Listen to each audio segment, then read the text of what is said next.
நினைச்சிட்டு இருக்கீங்க? உங்களோட சீரீஸ் ட்ரெண்டிங்கா இருந்தா நீங்க இப்படிதான் ஆர்டிஸ்ட் வந்து இப்படிதான் ஆர்டிஸ்ட் நீங்க டீல் பண்ணுவீங்களா? எனக்கு புரியல. Do you see இப்படி நான் இன்ஸ்டாகிராம்ல லைவ் வரேன். You can ask to the production houses which I've worked in. I did not react like this for any production. இது என்னோட extreme. I'm ready to leave the industry. If there is any case against me or something like that, I'm ready to leave the industry. இதுக்கப்புறம் என்ன feel out பண்ணிடுவாங்க. ஐயோ இது மாதிரி தப்பு பண்றவங்க வந்து பயப்படுவாங்க. ஓகே இந்த பொண்ணு எடுத்தா வந்து இந்த பொண்ணு பேசிடுவான்னு சொல்லிட்டு டெஃபினெட்லி இந்த மாதிரி டீம் வந்து பயப்படுவாங்க. ஆனா I am telling you guys again, not every film people are like this. இண்டஸ்ட்ரியில எல்லாருமே இப்படி கிடையாது.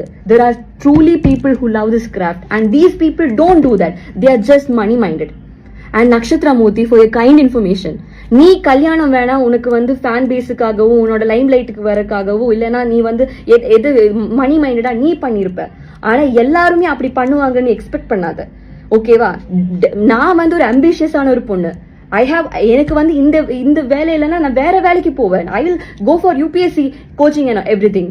ஐ am not like you. I want sit in the house and I don't know. எனக்கு கெட்ட கோவம் வருது. I won't speak to a woman like this unless and until oppositeல இருந்து எப்படி ரியாக்ஷன் வருது பொறுத்து தான் என்னோட ரியாக்ஷன் இருக்கும்.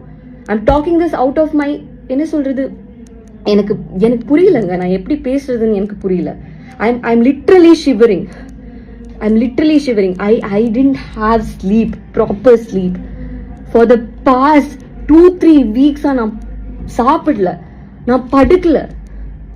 இப்படி ஒரு ப்ராப்ளம் எஸ்கலேட் ஆயிட்டு இருக்கு. ஏதாச்சும் பண்றாங்களா பாரு. ஒரு கால் வரலங்க, ஒரு கால் இவங்க சைட்ல இருந்து. அந்த லாஸ்ட் ஷூட்